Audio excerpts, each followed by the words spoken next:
Great news, everyone. I am not a racist because I have finally watched Black Panther.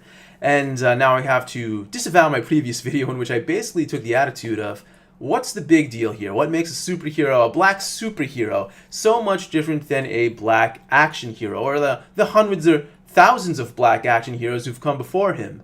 Well, what I failed to realize is the symbolism of the superhero specifically. Like, superheroes historically haven't just fought against villains on screen. They've also fought against villains in the real world as well. In the past, superheroes fought against communists, Nazis, etc. And the same thing is going on with Black Panther. Black Panther is taking on the most dangerous, the most vile villains in our society today. Comic book nerds. See, comic book nerds have a long history of racism, intolerance, sexism, like homophobia, voting for Republicans. By taking on this group that has such a stubborn mentality, if you can change their minds about black people, if you can teach them that Black Lives Matter, you teach them that black people are here in the industry to stay, you change their minds, you can change anyone's minds. And at that point, racism is basically dead. So that's the most important thing about Black Panther here. The other thing that I needed to reconsider is that in my previous video, I was so stuck on the concept of entertainment value. Does going to this movie have so much entertainment value that it justifies the $15 I'm going to spend as opposed to, just watching the movie on Netflix in a few years?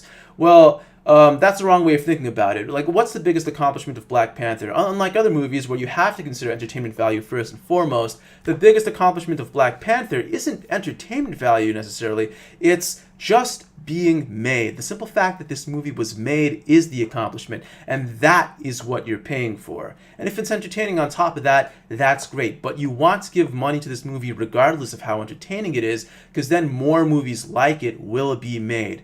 All right, more movies focusing on social justice, more movies that will change our present society regardless of how entertaining they are. That's what matters. So I'm disavowing that as well.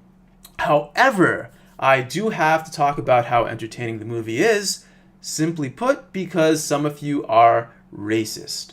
I know you don't want to think that way, but you are racist, especially if you're white, cisgender, straight, male. You are inherently racist, and you need to watch social justice movies in order to become woke, in order to become an ally.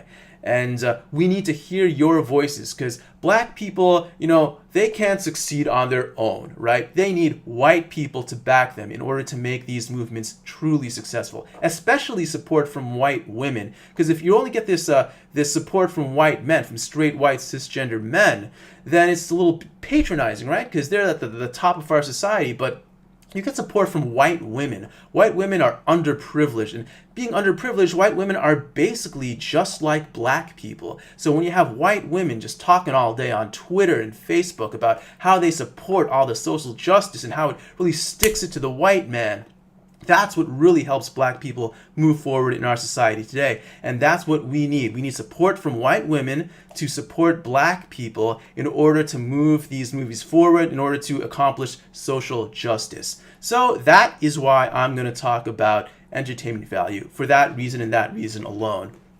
Now, this is a good movie. I would say it's a very good movie, but not great. On my grading scheme, I would give it a single plus, which means it is very entertaining, but not a must-see necessarily if you're just looking at it from entertainment value. And here's the thing, right? You want to go into this movie for the entertainment value, but this might change your mind. You come for the entertainment value, you stay for the social justice, and I'm hoping that's what all these straight white men are going to do. Okay, so if I had to compare this to one other movie, perhaps I would compare it to The Lion King. You have a struggle for the throne, you have, speaking to your dead father, throwing people off cliffs, right? It takes place in Africa, of course. If you like The Lion King, which many people would agree is a good movie, good chance you'll like Black Panther too, right? But here's the thing. The Lion King was a white movie, right? Made by Disney, have tons of white voice actors. Can't exactly call that a black movie just because it was set in Africa. But, Black Panther, set in Africa, lots of black people. That's the movie you want to support.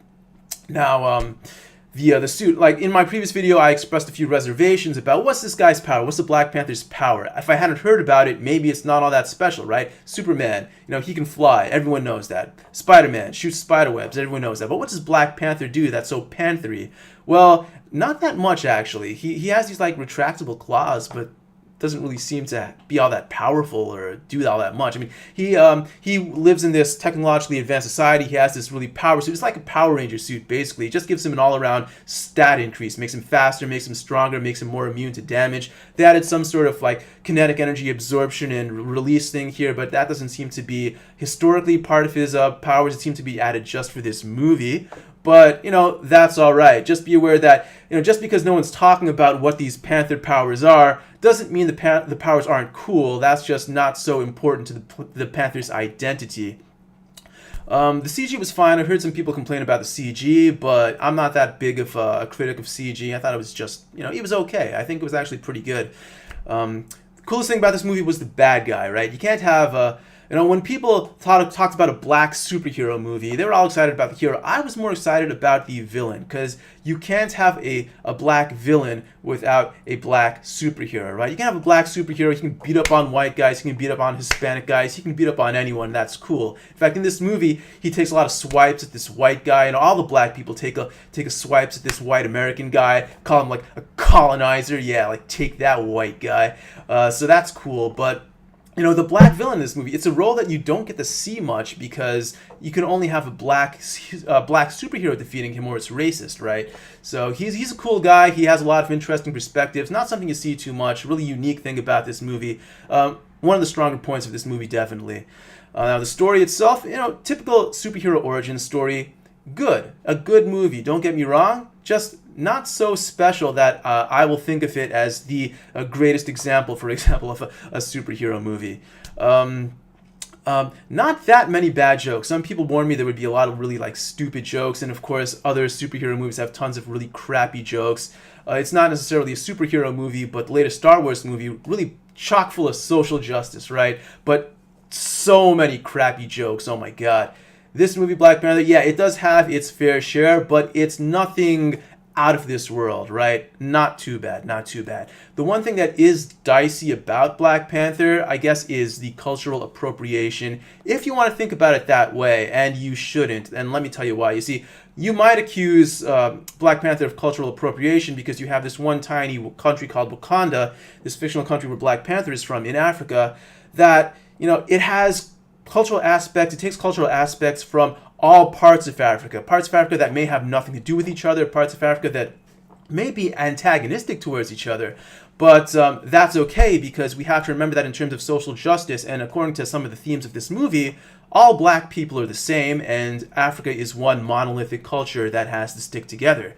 So if you want to treat black people like they're different, that's kind of racist, and you have to really rethink how you view cultural appropriation and culture in general.